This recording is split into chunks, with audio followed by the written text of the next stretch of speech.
Minimalism, न्यूनतावाद जीवन के कई क्षेत्रों में, जैसे कि कला, स्थापत्य या सामान्य रहन सहन की एक शैली या पद्धति है जिसमें सिर्फ उन्हीं चीज़ों को रखा जाता है या फोकस किया जाता है जो उस क्षेत्र के लिए अति आवश्यक हो, तो एक अर्थ प्रदान करते हों।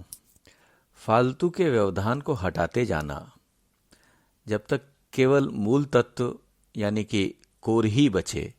इसका ये मतलब हुआ कि कम से कमतर होते जाना, सिर्फ और सिर्फ काम की चीज को रखना।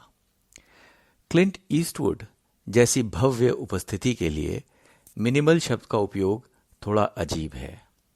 वह एक विशाल स्क्रीन प्रेजेंस और युगांतरकारी सांस्कृतिक प्रभाव के साथ साथ शारीरिक रूप से भी एक बड़े व्यक्ति हैं। फिर भी उनकी इस विशाल उपस्थिति के साथ जो शब्द उन्हें परिभाषित करता है वह है मिनिमल, और उनका कार्य एक सघन केंद्रीय संतुष्टि, अ कोर सेटिस्फैक्शन देने और बाकी सब कुछ हटाने के बारे में है। उनका मिनिमलिज्म उनके विराट व्यक्तित्व के प्रभाव को और भी अधिक सटीकता से फ्रेम करता है। हर क्षेत्र में उनका एक लीन टेलीग्राफिक स्टाइल है जो उनकी स्क्रीन प्रेजेंस और उनके निर्देशन के आउटपुट की एक पहचान भी है। वो सब कुछ छिटकाते हुए अंतरतम कोर तक जाने के लिए हमेशा तैयार रहते हैं, सिर्फ इसलिए नहीं कि इससे व्यवधान होगा, वो तो होगा ही, बल्कि इसलिए कि उस सब से उनका कुछ भी लेना देना नहीं है। वो सब व्यवधानों के बीच निपट, स्पष्ट और साफ खड़े होते हैं। जवानी की रंग रंगीली छवि के बावजूद ईस्टवुड एक चालाक और बुद्धिमान व्यक्ति हैं, और ये बुद्धिमत्ता उनके राजनीति, संपत्ति संचालन, शादियों और परिवार के प्रबंधन में साफ झलकती है। इन सब क्षेत्रों में वे बहुत संपन्न और स्थिर स्थिति में है। सबसे बड़ी बात ये बुद्धिमत्ता उनके कैरियर और कला को बनाए और बनाने में बहुत सहायक सिद्ध हुई है। सर्जियो लियोनी और डॉन सीगल के साथ स्पघेटी वेस्टर्न्स और डर्टी हैरी सीरीज से पहले ही ईस्टवुड को अपने अभिनय की सीमाओं का पूरा भान था। वो शॉन कॉनरी, डेंजल वॉशिंगटन या मॉर्गन फ्रीमैन की तरह बहुआयामी अभिनेता नहीं है, और ये उन्हें पता भी है। उनकी रेंज सीमित है, पर उस रेंज में वो अकेले अद्वितीय हैं। ब्रिटिश जीक्यू मैगजीन के जोनाथन हीफ लिखते हैं, पॉल न्यूमैन हमेशा बहुत स्मूथ थे, मार्लिन ब्रांडो बहुत सुंदर, स्टीव मैक्वीन काफी गर्म दिमागी के साथ पेश आते थे, और ईस्टवुड एक बेपरवाह स्टाइलिशनेस के साथ आते हैं। वे दबंगई और विश्वास सिर्फ अपने चुरुट को अपने होठों पर एक तरफ से दूसरी तरफ झटकाने भर से ही पर्दे पर बिखेर देते हैं।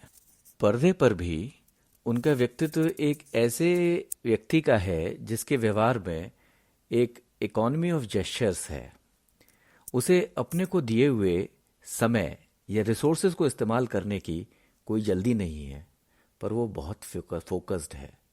जल्दबाजी में ना होने का मतलब ये बिल्कुल भी नहीं है कि वो धीमा है। वो बेहद तेज है, क्योंकि वो व्यवधानों में ना पड़कर सिर्फ बेहद सघन तरीके से कोर पर केंद्रित हैं। वो अच्छी तरह से जानते हैं कि कैसे किसी मुद्दे, किरदार या पूरी फिल्म की कोर को कैसे न्यूनतम हरकतों के माध्यम से उजागर किया जा सकता है। कम से कम जेस्चर्स में, कम से कम एक्शंस में, कम से कम हरकतों से एक कहानी का मूल मुद्दा उभर के सामने आए, ये उनकी बखूबी हमेशा से रही है। स्क्रीन पर वो एक सुथरी कुशलता लिए हुए होते हैं, और एक निर्देशक के तौर पर वो अपने शॉट्स फर्स्ट टेक में निपटाने के लिए विख्यात हैं। उनकी विहंगम लगने वाली फिल्में भी अपनी केंद्रीय थीम पर पूरे अनुशासन से काम करती हैं। उदाहरण के तौर पर अनफॉरगिवन, जो उनकी ऑस्कर विनिंग फिल्म है, हिंसा की व्यर्थता और हीरो की हिंसा को लेकर अनिच्छा के बारे में है। उसी तरह से इनविक्टस, तो जो कि नेल्सन मंडेला के ऊपर है, मॉर्गन फ्रीमैन ने जबरदस्त भूमिका निभाई है, मैट डीमन भी है उसमें। ये फिल्म तो मैनेजमेंट स्कूलों में लीडरशिप और रिकंसिलिएशन पढ़ाने के लिए हिस्सों में दिखाई भी जाती है। और अमेरिकन स्नाइपर, जो कि मेरे ख्याल से ऑस्कर अवार्ड से नॉमिनेटेड थी, स्नाइपर के नैतिक अकेलेपन का एक अध्ययन है। ये विशाल विहंगम थीमें हैं और ईस्टवुड इन पर अपने धीमे ध्यानपूर्ण तरीके से फोकस रहते हैं। इन फिल्मों की विहंगमता या विशालता कभी भी भटकाव का सबब नहीं बनती है। हर दृश्य बहुत क्लिनिकल तरीके से अपनी आत्मा की परतें उतारता रहता है। असर इस क्लिनिकल एफिशिएंसी के बावजूद भी कभी भी मशीनी नहीं होता है। ईस्टवुड गाथा में भी बिना भटके केंद्रीय तत्व की परतें उतारने की शिक्षा साफ दिखती है। जब सबको सीमित अभिनय क्षमता का एक सुंदर नौजवान दिखता था, तब इटालियन सेकंड यूनिट के डायरेक्टर सर्जियो लियोनी ने उनको लेकर जापानी सोमुराई फिल्मों और अमेरिकन वेस्टर्न को मिला के मैन विद नो नेम पैदा किया। ये एक बहुत अच्छा एक्सपेरिमेंट था। उन्होंने वेस्टर्न्स और समुराई फिल्मों के अंतर्निहित संरचना के मुख्य तत्व, जैसे कि बहुत रगेड लड़ाकू टाइप के लोग, धमकी भरे तरीके से घूरना, staring with threatening menacing tone, gun slinging जैसी प्रधान चीज़ों को लेकर व्यवधान पैदा करने वाले मेलोड्रामा और ऐसे दूसरे तत्वों को गौड़ करके एक नए फॉर्मेट की रचना की। न्यूनतम डायलॉग के साथ फोर्स ऑफ द पर्सनैलिटी का प्रभाव कम से कम मूवमेंट के साथ प्राप्त किया गया था। ईस्टवुड की एप्राइजिंग टेसिटर्निटी, एक सजग, धीर, गंभीर और विशाल व्यक्तित्व, इस विधा के बिल्कुल माफिक सिद्ध हुए। उनकी तब से ही पॉलिसी रही कि यदि आपके पास अच्छी सामग्री है तो उसके साथ बहुत अधिक खिलवाड़ ना करें। If you have good ingredients, don't mess them too much.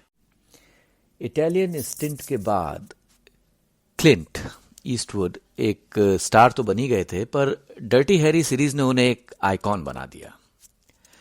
Don seagull ने उन्हें कूगन्स ब्लफ में निर्देशित किया था, जहां ईस्टवुड ने एरिजोना के वेस्टर्न शेरिफ की भूमिका निभाई थी, जो एक अपराधी को पकड़ने न्यूयॉर्क आया होता है। इस फिल्म में मैन विद नो नेम को एक शहरी परिवेश और एक पहचान मिली। समाज की गंदगी के बीच एक तरह की नैतिक स्पष्टता निक्सन युग की समझ को भा गई। डर्टी हैरी के लिए मंच सज चुका था। डर्टी हैरी एक ऐसा व्यक्ति था जो अपराध की लड़ाई में लिबरल टेंटेटिवनेस का पूरी तरह से परित्याग करने को तैयार था। इंस्पेक्टर कालाहन, जो कि डर्टी हैरी का नाम था, डर्टी हैरी तो एक निकनेम था, पूरी तरह से बुराई को निपटाने के लिए फोकस्ड है और किसी भी व्यवधान या हिचकिचाहट से कोसों दूर।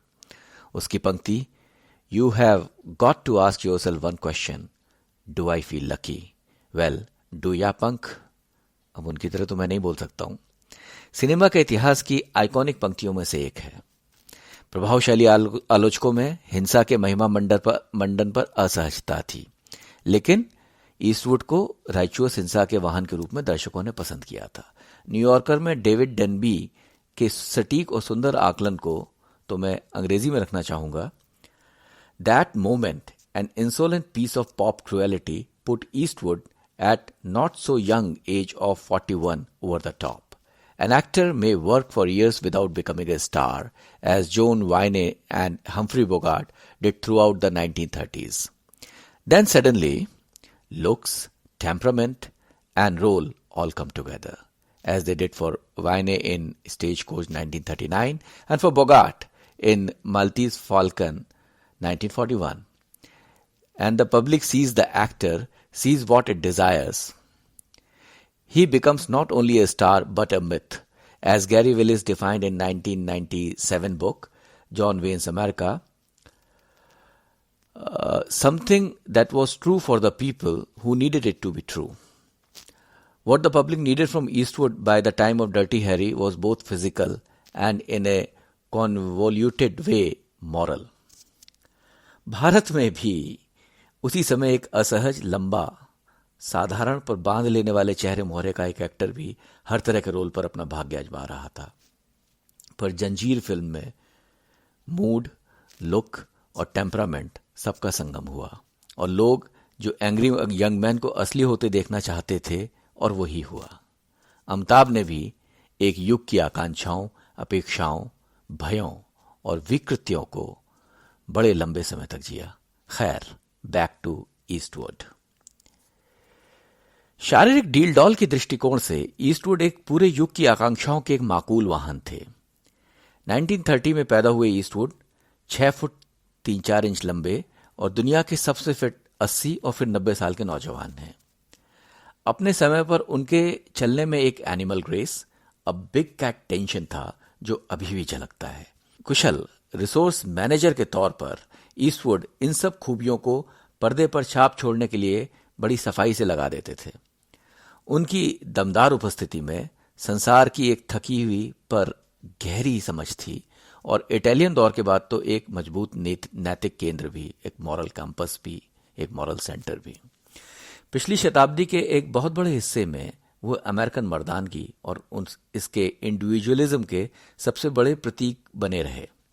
व्यक्तिवाद और अकेलापन एक दूसरे के जरूरी साथी होते हैं, पर क्लिंट ईस्टवुड इस अकेलेपन में एकांत की भव्यता लाते हैं। वो कभी भी टॉर्चर्ड सोल वाले अकेलेपन को नहीं दर्शाते। उनका एकांत एक मॉन्क का एकांत है, ना कि किसी आउटकास्ट का अकेलापन। उनके मूवमेंट्स कम जरूर होते हैं, पर वो भव्य होते हैं। उनकी ग्रेस और एलिगेंस कभी नहीं घटती है। वो ऐसी फिल्मों में चमके जो सेल्फ रेफरेंशियल, अपनी कलात्मक कृत्रिमता को लेकर सजग और अपनी भव्यता से पूरी तरह से वाकिफ थीं। लीन और टेलीग्राफिक फिल्म का मतलब स्टाइल की कमी कभी नहीं होता है। उनका कोर पर फोकस काफी विस्तृत और सुंदर हो सकता है। उनकी गहराई डॉक्यूमेंट्री यथार्थवाद की मोहताज नहीं है। हॉलीवुड में एक शब्द है क्लिंट मूवीज। अपनी सीमित पर बेहद प्रभावशाली अभिनय और ब्रांडिंग के स्टॉक के साथ ईस्टवुड ने अपने बेहद सफल कैरियर की कमान संभाली हुई है और कई दशकों से वो क्लिंट मूवीज निर्बाध तरीके से निकालते आ रहे हैं। फिल्म के विषय में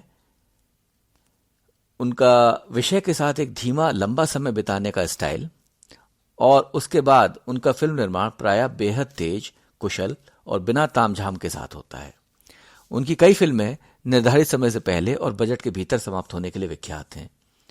एक वाकया जो कि बहुत मशहूर है कि एक बार उन्होंने केविन कॉस्टनर के डबल के साथ, जब वो ए परफेक्ट वर्ल्ड फिल्मा रहे थे, तब केविन कॉस्टनर के डबल के साथ ही वो शॉट फिल्मा लिया, क्योंकि कॉस्टनर साहब शूटिंग के दौरान सेट पर आने में देरी कर रहे थे। ईस्टवुड स्क्रीन के साथ साथ सेट पर भी अपना दबदबा कायम रखते हैं। स्क्रीन हिंसा, स्क्रीन वायलेंस के साथ उनका नाम हमेशा जुड़ा रहा है। पर्दे पर होने वाली हिंसा के महिमा मंडन से संबंधित निबंधों में और अध्ययनों में उनकी फिल्मों की खूब बात होती है। हालांकि बाद की फिल्मों में उन्होंने काफी सफलतापूर्वक हिंसा की व्यर्थता को दिखाया है। अनफॉरगिवन के इस आयाम के बारे में बहुत कुछ लिखा जा चुका है। उन्होंने महसूस किया कि हिंसा के खूनी पहलू अब उतना दम नहीं रखते हैं और आराम से कॉपी किए जा सकते हैं। जैसा कि मैंने पहले बताया था, वे काफी चालाक किस्म के व्यक्ति हैं। उन्हें समझ में आ चुका था कि हिंसा is not a good business. उन्होंने हिंसा की अच्छी गहरी समझ विकसित की और उसके चित्रण में हिंसा के एक व्यर्थ की वास्तविकता उनके चित्रण में हिंसा एक व्यर्थ की वास्तविकता बनकर निकलती है, जिससे किसी का कोई भला नहीं होता।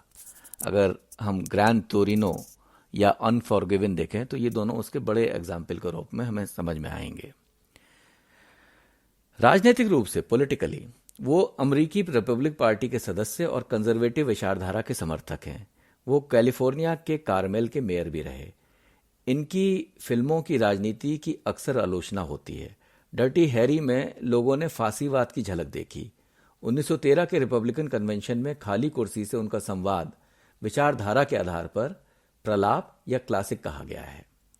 मोटा मोटा उन्होंने पॉलिटिकल करेक्टनेस के अतिरेक के विरोध में खुद को खड़ा किया हुआ है।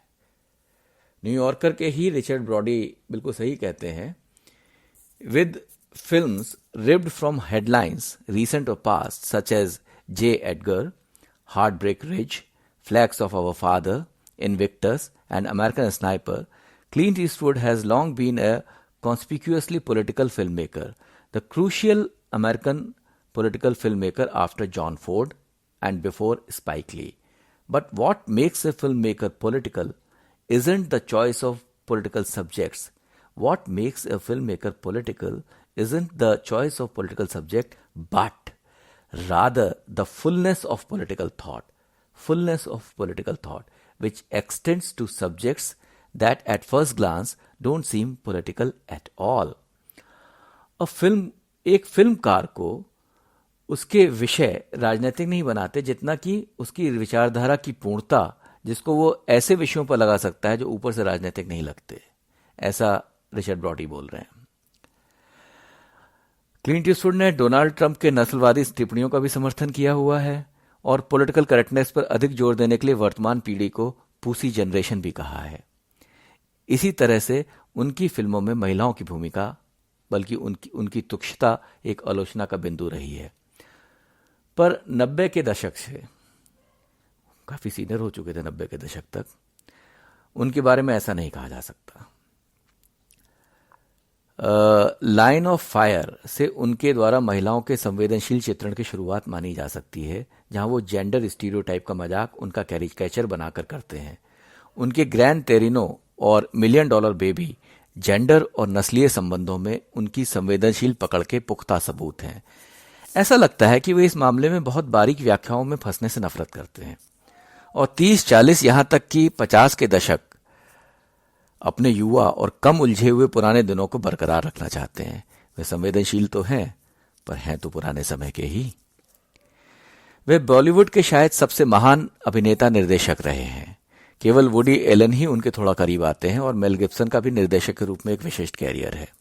हालांकि कोई भी उनके कैरियर की लंबाई और गहराई के करीब नहीं आता है। Eastwood play Misty for me यानी 1971 से निर्देशन कर रहे हैं और अधिकांश फिल्में उनकी कंपनी ने ही निर्मित की हैं, और तो और ज्यादातर फिल्मों में संगीत भी उन्होंने दिया है। किसी भी पैमाने पर वो इतिहास की सर्वाधिक सफल सिनेमा शख्सियत रहे हैं, शायद चार्ली चैपलिन को छोड़कर। अनफॉरगिवन को तब 62 वर्ष के ईस्टवुड की विदाई फिल्म के तौर पर देखा जा रहा था और एक लास्ट हुर्राह के तौर पर देखा जा रहा था। तब से अब तक लगभग 30 वर्षों में उन्होंने 23 फिल्में बनाई और 10 फिल्मों में तो उन्हें अभिनय भी किया। 80 की उम्र के बाद उनके नाम 14 फिल्में हैं।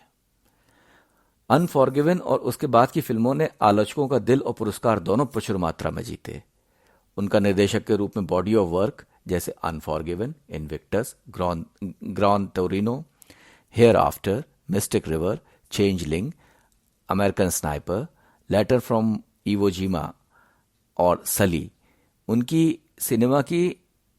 सिनेमा की सबसे ऊंची जमात में ले जाकर बैठा देते हैं। ये फिल्में विश्व सिनेमा की थाती हैं। सली के बाद भी उन्होंने 1517 to Paris, the mule, Richard Jewell, cry macho जैसी फिल्में दी हैं। क्राई मैचो तो 2021 में आई है, जिसमें 91 वर्षीय ईस्टवुड ने निर्देशन के साथ साथ अभिनय भी किया हुआ है। उनके सधे स्पर्श ने स्थायी महत्व की फिल्में दी हैं। उन्होंने अपना कैरियर और स्टाइल खुद गढ़ा और खुद का आविष्कार और पुनराविष्कार करने में वो निरंतर सफल रहे।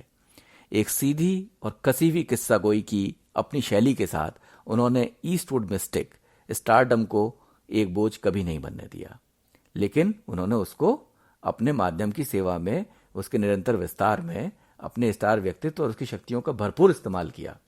उन्होंने वेस्टर्न्स को गहराई दी, उन्होंने राइचुअस स्टाइलाइज वायलेंस के लिए जगह बनाई और बाद में हिंसा की निरर्थकता को तलाशने वाली फिल्में जैसे कि फॉरगिवन को भी स्थान दिलवाया। रिडेम्पशन और रिकंसिलिएशन, इनविक्टस, नस्लीय मुद्दे जैसे कि ग्रान तोरिनो और दमदार महिला चरित्र जैसे चेंजलिंग्स और million dollar baby, the bridges of Madison County से फिल्मों की संभावनाओं को आगे बढ़ाया। अपनी स्टार पावर का इस्तेमाल उन्होंने प्रयोग धर्मिता में किया।